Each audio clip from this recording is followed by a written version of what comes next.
네, 안녕하세요. 저는 코드스티치에서 CPO로 일하고 있는 구일모라고 합니다. 제가 지금까지 여러 학생들을 가르치고 강의하고 코칭하면서 느꼈던 점들을 앞으로 비디오로 찍어보려고 해요. 오늘은 보시면 몇 가지 소주제가 있는데, 큰 주제는 뭐냐면 개발 코딩 기술들을 배우기 전에 알고 있어야 되거나 배웠으면 하는 것들에 대해서 이야기를 해보도록 하겠습니다. 많은 사람들이 코딩, 개발, 그리고 기술에 대한 관심이 많죠.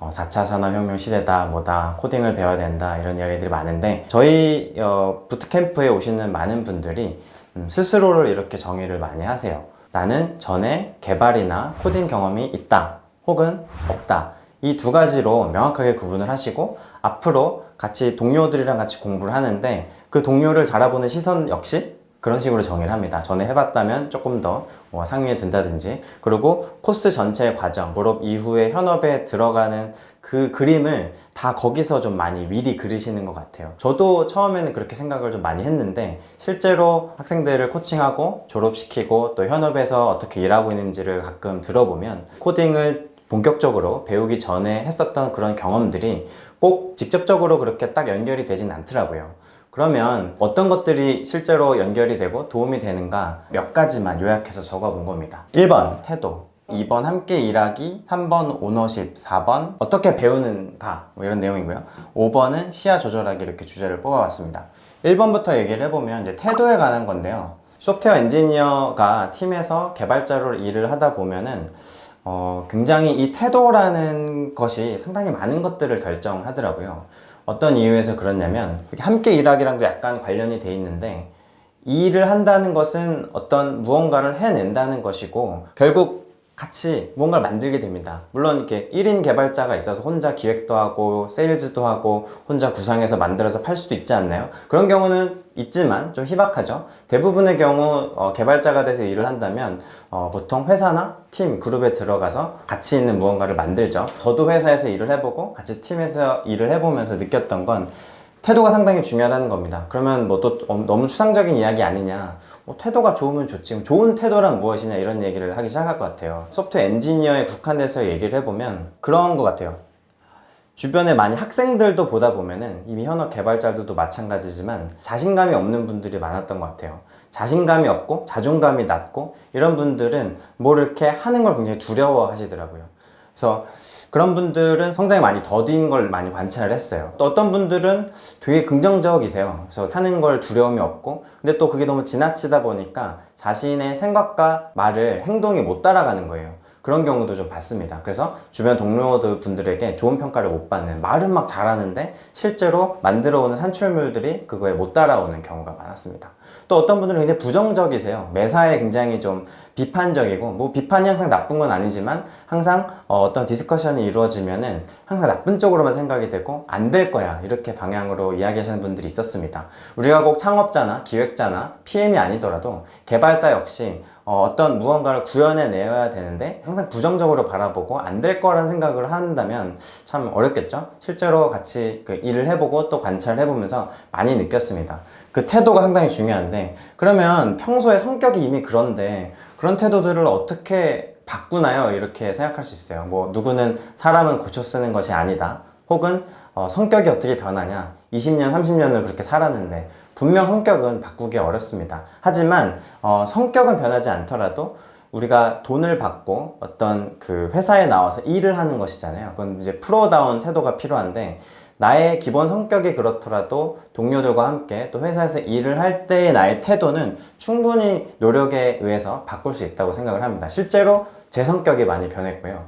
그래서 이 태도에 관련해서는 코딩 강의를 듣는다고 해서 나아질 리가 없죠. 그래서 이 부분은 굉장히 자기의 인식이 되게 중요한 것 같아요. 주변 동료들이, 친구들이 어떤 일을 할 때 나에 대한 피드백을 정확히 알고 계셔야 되고, 혹시 잘 모르시면 솔직하게 물어보셔야 돼요. 밥을 산다고 할지라도 나에 대한 솔직한 피드백을 받으셔야 되고, 또 스스로도 내가 어떤 태도를 갖고 있는 사람인지, 나의 기본 성격은 어떤 것인지, 뭐 여러 성격 유형 검사를 받아봐도 좋겠죠. 그거에 따라서 내가 일을 할 때는 나의 성격은 이런 장점과 단점, 약점이 있는데 일을 할 때는 이렇게 해야겠다. 모두가 다 천편일률적으로 같은 태도를 유지해야 된다고 생각하진 않아요. 하지만 어떤 태도로 가시던 간에 동료들에게 저 친구는 일을 참 잘하는 동료야 라고 말을 들을 수 있는 태도가 뭔지는 우리가 한번 고민해 봐야 될 것 같아요.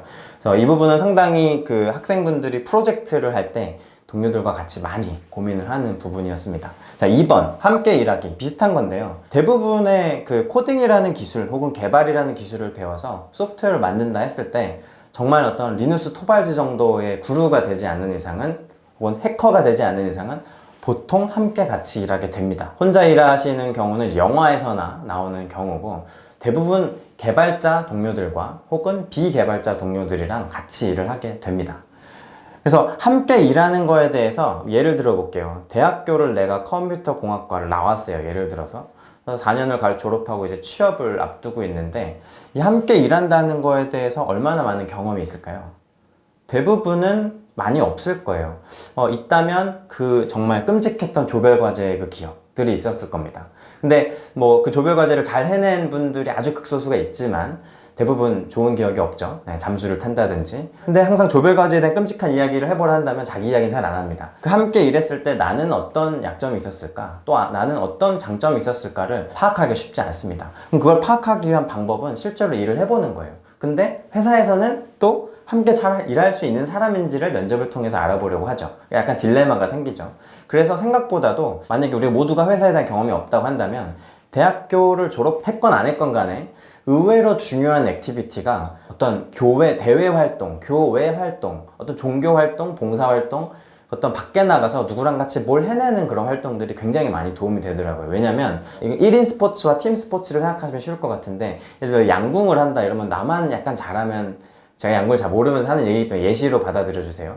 혼자 잘하면 될 것 같아요. 그렇지만 팀 스포츠, 축구 같은 스포츠는 공격수만 잘한다고 해서 이길 수 있는 게임이 아니잖아요. 그렇죠? 대부분 회사에서 소프트웨어 개발자로 일을 한다는 것은 팀 스포츠입니다. 모두가 함께 다 잘 해야 돼요. 내 주변 동료들을 보고 패스를 받아야 되고 패스를 줘야 되며 골을 줘야 되지만 누군가는 골을 막아야 됩니다. 그러니까 그런 어떤 함께 일하는 컨텍스트와 그 긴장감, 순발력, 그 어떤 커뮤니케이션 이런 것들은 정말 인식이 많이 부족한 것 같아요. 나만 잘하면 되지, 나만 기술적으로 부족한 부분을 채우면 소프트웨어 개발자로 취업이 돼서 일할 수 있겠지 이렇게 생각하시는데 생각보다 이런 것들이 굉장히 중요하다. 그래서 정말 동료들이랑 같이 친구들이랑 팀 스포츠를 해보는 것도 도움이 되고요. 그 안에서도 커뮤니케이션이 이루어지거든요. 아니면 대외 활동, 심지어 교회, 성당 활동, 절 활동이 있는지 모르겠는데 그런 종교 활동조차도 도움이 됩니다. 그러니까 누군가와 같이 인터랙션이 있고 무언가를 이루어내야 되는 그런 일들을 많이 해보는 게 좋을 것 같아요. 지금까지 못 해왔다면 지금 당장이라도 뭐 소모임이라든지 취미활동 모임을 해도 좋겠죠. 뭔가 모임 자체는 항상 도움이 되는 것 같습니다. 3번 오너십. 이거는 좀 비판을 받을 수도 있는 말인데 회사에서 일하면서 혹은 프로젝트를 같이 하면서 그 프로젝트에 대한 오너십을 가져야 된다 이렇게 좀 사장님들이 보통 강요를 하죠.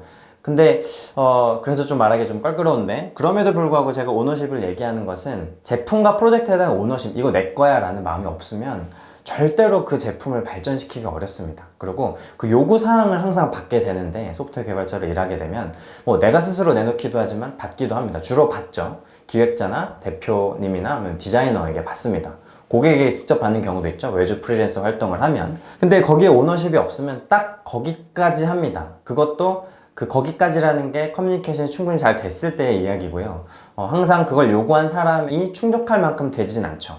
그 이유는 뭔가 되었으면 하는 그런 클라이언트, 요구사항을 주는 사람의 마음을 절대로 구현하는 사람은 알 수가 없어요. 그렇기 때문에 무엇으로 전달을 하든 뭐 텍스트로 요구사항을 문서로 전달을 하든 만나서 말로 전달을 하건 그림을 그려주건 간에 한계가 있습니다.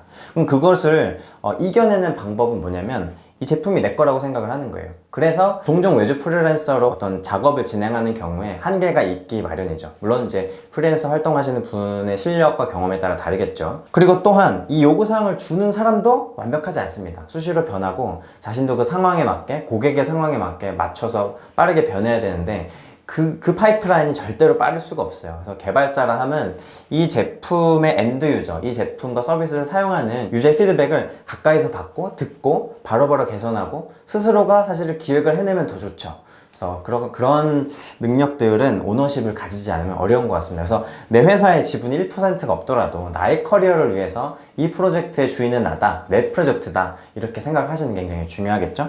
4번 learn how to learn이라고 제가 적었는데, 저는 그래요. 그러니까 대학교든 어떤 교육 과정이든 가장 영순위, 시간도 돈이고 돈도 돈이니까 내가 돈을 내고 배웠을 때 제일 중요한 것은 어떻게 배우는지를 빨리 나만의 그 학습 엔진을 구축하는 것이라고 생각이 들더라고요. 저도 이제 수많은 그런 어떤 헛발질들을 많이 했었어요. 온라인에서 저도 코딩을 배우기 위해서 여러 가지를 많이 찾아봤었고, 오프라인으로도 여러 가지 많은 교육들, 국가에서 제공하는 교육들, 사기업에서 제공하는 교육들, 저 역시 그런 한국의 공교육들 다 경험해 봤는데, 제일 중요한 게 이거더라고요. 대학교 학사, 석사, 박사를 나오는 사람들에게 기대하는 것은 그 분야에 대한 전문 지식이라기보다는 거기까지 갔으면 스스로 어떻게 공부하는지를 더 확실히 아는 사람이라고 하더라고요. 그래서 모든 분야에 해당되는 것이겠지만 코딩과 개발에 있어서도 이 4번을 어느 교육기관에 가서 배우시건 혼자 배우시건 이걸 구축해 놓지 않으면, 또 계속 발전시키지 않으면 한없이 어려운 것 같습니다. 시간을 아무리 들이고 열심히 해도 되게 그 구멍 뚫린 어떤 통에 물을 계속 붓는 격이죠.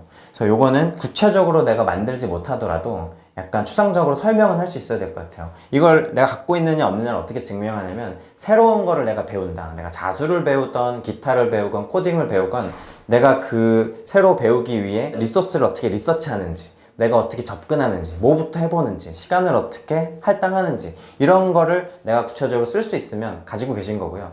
아니라면 없는 겁니다. 그래서 내가 이거를 구축하기 전에 다른 많은 것들을 시간을 들여서 공부를 하는 건 굉장히 시간 낭비일 수 있습니다. 4번을 반드시 구축하셔야 됩니다. 자, 5번은 시야 조절하기인데, 이거는 현업에서 더 필요한 기술일 수도 있어요. 그렇지만 축구를 좋아해서 축구를 예로 들고 싶은데, 잘하진 않지만 공을 잡으면 축구 선수에게 제일 중요한 건 시야입니다. 네. 킥을 잘하고 패스를, 이거보다 무조건 고개를 들고 주변을 봐야 돼요. 근데 대부분의 초보들은, 저도 가끔 그러는데, 땅을 보고 내 발과 공을 봅니다. 그럼 시야가 굉장히 좁죠. 그럼 결국 뺏기고 이상한 데 패스하고 똥볼을 날리는 거죠. 근데 개발자도 마찬가지거든요. 일을 하면서 무조건 이렇게 내 발을 보는 게 나쁘다는 말은 아닌데, 적절히 상황에 따라 시야를 조절할 수 있어야 됩니다. 어떤 경우냐면, 동료들과 같이 어떤 큰 그림을 이야기하고 디스커션하고 방향을 정할 때는 그분들과 같이 싱크를 맞추고 다소 순발력 있게 재치 있게 그분들의 말을 듣고 또 내 의견을 내고 할 줄 알아야 돼요. 또 거기에는 개발자만 있는 게 아니거든요. 디자이너, 기획자, 세일즈 담당자, 여러분들이랑 이 비즈니스에 대해서 얘기를 해야 됩니다. 내가 만들어내는 제품이 도대체 어떻게 팔리고 누군가의 가치를 줄 것인지, 그런 미팅 장소에서 분명히 넓게 봐야 됩니다. 내가 거기 가서 막 스테이터스 코드가 어쩌고 어떤 코드 디버깅 어렵고 이런 얘기를 하면 안 되는 거죠. 그렇죠? 그래서 거기서 벗어나와서 넓게 이야기를 하시고, 그리고 어떤 큰 그림에서 이제 개발팀 미팅을 통해서 구체적인 태스크 단위 일감을 가져오면, 이거를 할 때 혹은 공부할 때는 몰입해서 집중해서 내 아래를 봐야 되는 거죠. 깊게 집중해서 가야 됩니다. 그때 또 반대로 넓게 보고 여러 사람들이랑 얘기하고 막 아주 얕게만 하면 그것도 좀 안 되는 거겠죠. 그래서 시야를 적절하게 몰입 집중할 때도 필요하지만 좀 벗어나서 넓게 보고 주변을 바라보는 이 조절이 상당히 잘 안 되는 걸 많이 경험했어요. 몰입만 집중만 잘 하시든지, 아니면 너무 몰입에 집중을 못하고 쉽게 포기하고 주변만 돌아다니면서 이렇게 배회하는 그런 분들, 그렇게 두 가지로 나뉩니다. 그거를 적절히 내가 제어할 수 있는 능력이 필요한 것 같아요. 이 모든 것들을 제가 이야기했지만 사실 꼭 개발자에게 국한된 내용이 아닌 걸 아실 수 있을 거예요. 그래서 현업에서 꼭 개발이 아니더라도 일반적인 다른 커리어로 일을 하다가 코딩을 배우시는 분들이 종종 유리한 경우가 여기에 있어요. 이런 기술들을 현업에서 배우고 동료들과 이렇게 엎치락 뒤치락 하면서 스스로 1년이든 2년이든 3년이든 배우기 때문에, 그런 기술들을, 개발 기술을 탑재해서 더 소프트웨어 엔지니어에게 필요한 역량이 완성이 된다고 생각을 해요. 소프트웨어 엔지니어 역량이라 하면 0에서 100까지 다 소프트웨어 관련된 게 아니에요. 그 코어 기술은 어떤 일을 하더라도 필요한, 진부하죠. 커뮤니케이션이라든지 협업 능력이라든지 문서 읽기, 쓰기, 말하기, 질문하기 능력은 코어는 같은 것 같습니다. 다만 소프트웨어 엔지니어는 거기에 기술적인 부분을 더 덧대서 그 어떤 뾰족한 부분을 만드는 거죠. 기술로 문제를 해결하는 사람들이니까요. 그래서 앞으로 코딩 기술 개발을 배우기 이전에 이런 것들을 한번 곰곰이 살펴보고 고민해 봤으면 하는 바람이 있습니다. 네, 감사합니다. 컷!